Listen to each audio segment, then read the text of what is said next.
저 사람 진짜 올 줄은 몰랐네. 그러게, 얼굴에 철판 깔았나 봐. 저렇게 뻔뻔하게 와서 향까지 피우네. 언니의 장례식장에 울음보다 말소리가 많았던 이유는 바로 형부 때문이었습니다. 이혼한 전 형부, 그가 아무렇지도 않게 문을 열고 들어온 순간 조문실 안에 있던 공기가 완전히 달라졌어요. 저는 순간 심장이 쿵 하고 내려앉는 느낌이었죠. 오랜만이야, 미나야. 형부는 조용히 제 앞을 지나가며 고개를 끄덕였어요. 정중했지만 차가웠고 솔직히 말해서 무서웠습니다. 그는 검은 정장을 차려입고 있었고 머리엔 젤을 바른 듯 깔끔했어요. 향수를 뿌리고 왔는지 장례식장 특유의 국화향 대신 은은한 냄새가 풍겼고요. 그 순간 저는 속으로 이렇게 중얼거렸습니다. 도대체 왜 온 거야? 언니가 세상을 떠나기 딱 2달 전 그 둘은 조용히 협의이혼을 마쳤습니다. 가족 중엔 오직 저만 알고 있었고요. 형부가 떠난 후 언니는 조금 이상해졌어요. 말수가 줄었고 웃음도 줄었고 밤엔 혼자 울기까지 했죠. 하지만 제가 물어보면 꼭 이렇게 말했어요. 아니야, 후회는 없어. 그냥 내가 바보 같았던 거지.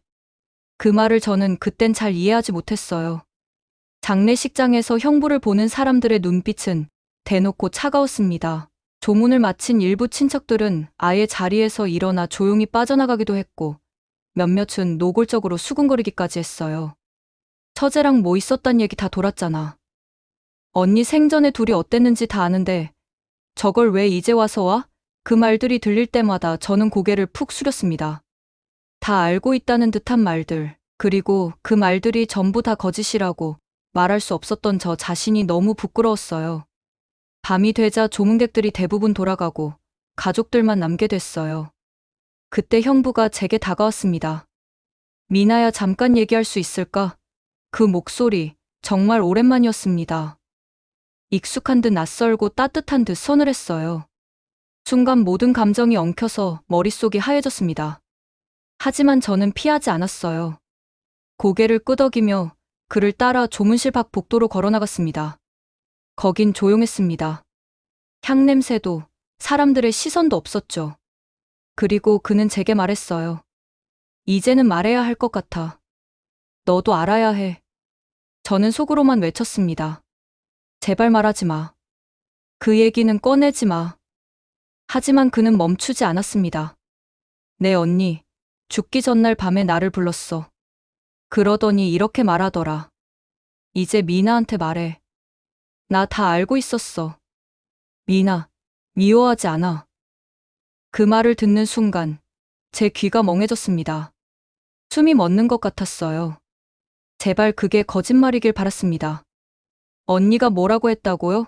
제 입에서 떨리는 목소리가 나왔어요. 형부는 고개를 끄덕이며 말했습니다. 내가 죄책감 속에 살지 않았으면 좋겠다고. 언니는 이미 다 알고 있었대. 그 순간 저는 제 몸을 어떻게 하고 있는지도 몰랐습니다.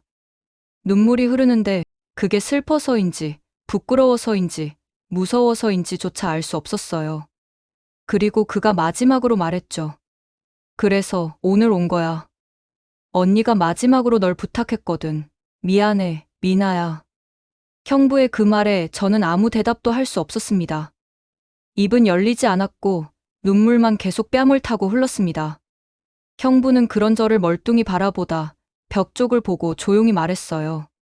나도 그날 이후 언니한테 연락이 없길래 무슨 일이 생겼나 싶었는데 장례식 보고 알았어. 그날이 그렇게 마지막일 줄은. 그는 괜히 담배라도 한 대 피우고 싶은 듯 바지 주머니를 뒤적이다 말았어요. 그러고는 제게 등을 돌린 채 말했습니다. 너랑 그날 밤 이후로 다시는 마주하지 않겠다고 결심했었어.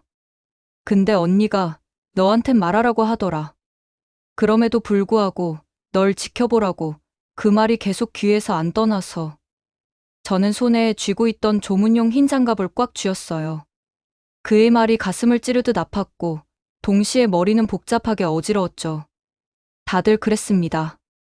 우리가 언니 몰래 무언가 있었던 게 아니냐고. 처제가 언니 남편과 친해도 너무 친했다고.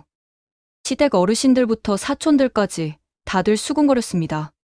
애초에 그 집 딸내미들 이상하다니까. 그 처제는 왜 시도 때도 없이 형부 집에 갔대? 이런 말들이 마치 내 귀 속에서 메아리처럼 계속 반복됐어요. 하지만 아무도 몰랐습니다. 형부와 나는 단 한 번이었습니다. 모든 게 망가졌던 그날 밤, 언니가 형부에게 이혼을 통보한 바로 그날. 저는 언니에게 연락을 받았고 술에 취한 언니 대신 형부의 집으로 가게 됐죠. 말리지 못했던 제 잘못이 컸고 그날 밤 형부도 너무 지쳐 있었습니다. 서로에게 기대며 도망치듯 시간을 보냈던 그 하루가 전부였습니다. 그 후로 저는 형부와 연락을 끊었습니다. 언니는 우리를 의심한 적도 없었고 오히려 저를 늘 믿어줬어요. 하지만 저는 더는 그 눈빛을 마주할 수 없었죠. 그때부터였어요. 언니와의 사이가 어색해지기 시작한 건. 예전처럼 웃지 못했고 같이 밥을 먹어도 젓가락이 멈췄죠. 언니는 제게 몇 번이나 물었어요. 무슨 일 있어? 요즘 나 피하는 것 같아. 그럴 때마다 저는 고개를 저으며 말했죠. 아니야. 그냥 요즘 좀 힘들어. 언니는 그 말을 믿어준 사람이었어요. 심지어 자신의 죽음을 앞두고도 형부에게 이렇게 말했다고 했죠. 미나는 나쁜 애 아니야. 그냥 내가 더 잘했어야 했던 거야. 그 말을 듣는 순간 저는 무너졌습니다. 내가 저지른 죄를 다 알고 있었으면서도 언니는 날 원망하지 않았습니다. 그게 더 끔찍했습니다. 형부는 조용히 제 옆에 서서 말했습니다. 나도 이제 다 떠날 생각이야. 내 앞에 다시 나타날 일도 없을 거고. 그런데 언니가 이 말은 꼭 하래. 미나야, 너 행복해져야 해. 그게 내 진심이야. 그 순간 저는 무너져 내리듯 주저앉아 울었습니다. 언니가 죽기 전까지도 나를 용서하고 있었단 사실이 너무도 아프게 가슴을 찔렀습니다. 장례식을 마친 다음 날 저는 언니의 유품을 정리하기 위해 집에 들렀습니다. 함께 갔던 어머니는 입구에서부터 눈시울을 붉혔고 저는 그저 멍한 얼굴로 안방문을 열었습니다. 언니의 방은 이상하리만큼 정돈돼 있었어요. 책상 위는 물론 화장대와 침대막까지. 죽음을 앞둔 사람이 이렇게까지 깔끔히 정리해 놓을 수 있나 싶을 만큼 그 방엔 고요함과 결심이 동시에 느껴졌습니다. 책상 서랍을 열었을 때 저는 그 안에서 작은 노트 하나를 발견했어요. 분홍색 가죽 커버에 아주 작고 단정한 글씨로 미나에게라고 적혀 있었습니다. 손이 덜덜 떨렸습니다. 무언가 예감은 했지만 막상 직접 마주하니 숨조차 쉬기 힘들었죠.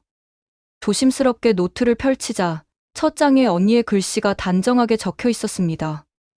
미나야, 너한테 이 말을 남겨야겠다고 생각한 건 그냥 미워하지 말라고 하기엔 내가 너무 부족한 언니였던 것 같아서야. 그 글을 읽는 순간 저는 무릎을 꿇고 말았습니다. 이미 이 세상에 없는 사람의 목소리가 그 순간 내 귓가에서 속삭이는 듯했거든요. 내가 떠나는 이유는 내 탓도 누구 탓도 아니야. 그냥 너무 외로웠고 나 자신이 싫었어. 사람들 앞에선 웃는 게 익숙했지만 혼자 있을 땐 늘 울고 있었어. 저는 그 자리에서 흐느끼듯 울었습니다. 모든 말들이 칼처럼 마음을 찔렀습니다. 언니가 이렇게 아팠다는 걸 나는 왜 몰랐을까? 형부랑 이혼하자고 말했을 땐 사실 이미 마음은 오래전부터 떠나 있었어. 내가 붙잡았던 건 사람보다 체면이었던 것 같아. 그게 참 바보 같은 짓이었지. 그리고 마지막 장엔 이런 글이 있었습니다. 미나야, 그날 밤 내가 보여준 표정 다 기억나. 너는 죄인이 아니야. 나도 사랑을 몰랐던 사람이었어. 형부가 아니라 나였어. 우리 셋 다 불쌍했던 거야. 그러니까 제발 내 삶을 살아. 사랑하고 웃고 행복해져. 언니는 거기서라도 내 편일게. 그걸 읽은 뒤 저는 아무 말도 할 수 없었습니다. 모든 게 엉망인 줄 알았는데 언니는 모든 걸 품고 떠났습니다. 미움도 원망도 없이요. 그날 밤 형부에게 그 메모를 보여줄까 말까 수십 번을 망설였어요. 결국 저는 아무 말 없이 노트를 다시 덮고 조심히 가방에 넣었습니다.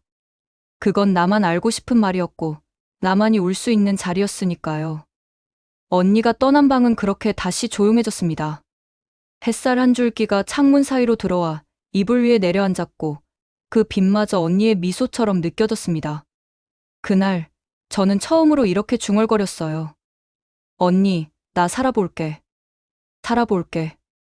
그날 이후 저는 형부를 다시 보지 못했습니다. 장례식장에서의 마지막 말, 언니의 메모, 그 모든 게 저와 형부 사이의 인연을 정리해준 줄 알았습니다. 하지만 인연이라는 건 그렇게 쉽게 끊어지지 않더군요. 정확히 사흘 뒤, 저는 우연히 형부와 다시 마주쳤습니다. 놀랍게도 그곳은 언니의 납골당이었어요. 낮 12시. 평일 낮이라 사람도 거의 없던 그곳에 혼자 우두커니 서 있는 형부를 본 순간, 저는 순간 숨을 멈췄습니다. 돌아서야 했습니다. 모른 척했어야 했습니다. 그런데 제 발은 이상하게도 그를 향해 걸어가고 있었습니다. 형부. 제 입에서 먼저 그 말이 나왔습니다. 그는 고개를 천천히 돌려 저를 바라봤습니다. 눈가가 약간 붉어 보였고 손엔 국화꽃 한 송이를 들고 있었어요. 미나야, 그 짧은 두 글자 안에 너무 많은 감정이 담겨 있었습니다. 후회, 미안함, 그리고 아직 남은 무언가. 여기 자주 와요? 제 질문에 형부는 고개를 끄덕였습니다. 거의 매일 와. 그냥 말 없이 앉아 있어. 그 사람 목소리, 웃음소리 잊기 싫어서. 저는 잠시 말을 잃었습니다. 그 사람이 떠난 빈자리를 채우기 위해 그는 하루하루를 이렇게 살아가고 있었던 거죠. 오늘따라 왜 온 거야? 형부가 물었습니다. 저는 대답 대신 조용히 가방을 열어 노트 한 권을 꺼냈습니다. 이거 언니가 남긴 거예요. 나한테. 원래 안 보여주려고 했는데 형부도 이 말은 들어야 할 것 같아서요. 그는 천천히 노트를 받아들었고 첫 페이지부터 마지막까지 단 한 장도 넘기는 손을 떼지 않고 읽어내려갔습니다. 읽는 내내 그는 아무 말도 하지 않았습니다. 숨소리마저 멎은 듯 조용했죠. 그리고 마지막 장을 덮은 뒤 아주 오랜 침묵 끝에 이렇게 말했습니다. 그 사람, 참 대단한 사람이었네. 끝까지 우리 둘을 품었네. 그는 그 말을 끝으로 무릎을 꿇었습니다. 손에 쥐고 있던 국화꽃이 바닥에 떨어졌고 그 꽃잎이 바람에 흩날리듯 저도 왈칵 울컥했습니다. 언니는 형부를 원망하지 않았어요. 심지어 저도 용서했어요. 그런 언니가 너무 미안해요. 저는 그렇게 말하며 처음으로 형부 앞에서 울었습니다. 죄책감도, 억울함도, 원망도 그 자리에서 다 흘려보낸 것 같았습니다. 형부는 제 울음소리에 아무 말도 하지 않았고 그저 조용히 옆에서 등을 토닥여 주었습니다. 마치 예전 언니가 저를 위로하던 손길처럼 말이죠. 그날 납골당 안엔 슬픔도, 용서도, 묵은 감정도 고요하게 내려앉았습니다. 저는 그제야 알았습니다. 이제야 언니를 진짜 떠나보낼 수 있게 됐다는 거려. 언니가 없는 집은 이상할 정도로 조용했습니다. 이따금 벨이 울려도 이제는 누가 문을 열어줄 일도 없었습니다. 식탁에 찬을 올려놓아도 그걸 먹어줄 사람은 더 이상 없었고요. 그런 고요 속에서 저는 하루하루를 버티듯 살아냈습니다. 언니의 옷을 정리하다가 문득 웃음이 터질 때도 있었어요. 이걸 아직도 입고 있었네? 이건 내가 사준 건데. 그 웃음은 이내 울음으로 번졌지만 그 또한 시간이 지나며 조금씩 잦아들었습니다. 일터에 복귀했을 때 사람들은 조심스럽게 다가왔습니다. 괜찮아졌어? 많이 힘들었겠다. 그 말들 속엔 진심도 있었지만 그보다 더 많이 느껴졌던 건 그들이 나를 어떻게 바라볼지 모른다는 두려움이었어요. 시선은 피했지만 속마음까지 피할 수는 없었습니다. 어쩌면 다들 알고 있을지도 모른다는 생각, 그리고 그게 들키지 않기 위한 나만의 방어벽이 날 점점 더 고립되게 만들었죠. 하지만 언니의 메모가 제게 자꾸 말을 걸어왔습니다. 행복해져야 해. 그 한 줄이 머릿속에서 떠나질 않았습니다. 정말 그럴 수 있을까? 나는 괜찮은 사람일까? 그 질문 앞에서 매일 무너지고 다시 일어나길 반복했습니다. 어느 날, 저는 형부가 전에 말했던 작은 책방에 가보았습니다. 그가 언니와 종종 함께 갔다던 그곳. 문을 열자 따뜻한 종이 냄새와 잔잔한 음악이 반겨줬어요. 책장을 넘기던 중 저는 눈에 띄는 한 문장을 발견했습니다. 슬픔을 피하려 하지 마라. 그 안에서 자신을 마주할 수 있다. 그날, 저는 처음으로 혼자 카페에 앉아 책을 읽었고, 무려 2시간이나 말없이 그 자리에 있었습니다. 어디에도 쫓기지 않고, 누구의 눈치를 보지도 않고, 오롯이 나로만 살아본 시간이었죠. 그 이후로 저는 매주 하루를 그렇게 보내기로 했습니다. 글을 쓰고, 책을 읽고, 가끔은 하늘을 멍하니 바라보기도 하면서요. 형부와는 연락을 끊은 채 서로에게 시간이 필요하다고 생각했습니다. 그에게도, 나에게도. 어느 날 어머니가 제게 말했어요. 언니는 너를 정말 아꼈다. 내가 힘든 거 아는데 그만해도 돼. 이제 너도 웃으며 살아. 그 말에 저는 고개를 끄덕일 수 있었습니다. 비로소 처음으로. 이제 나는 언니 없는 세상에서 내 몫의 삶을 살아가기로 했습니다. 그리고 마음속으로 이렇게 말했어요. 언니 나 잘하고 있지? 나 진짜 행복해질게. 약속할게. 계절이 바뀌고 어느덧 언니가 떠난 지 100일이 되던 날이었습니다. 그날은 이상하게도 가슴이 먹먹했습니다. 시간이 지난 만큼 조금은 덤덤해졌다고 생각했는데 막상 그날이 다가오자 무언가 정리되지 않은 감정이 가슴 깊이 밀려왔습니다.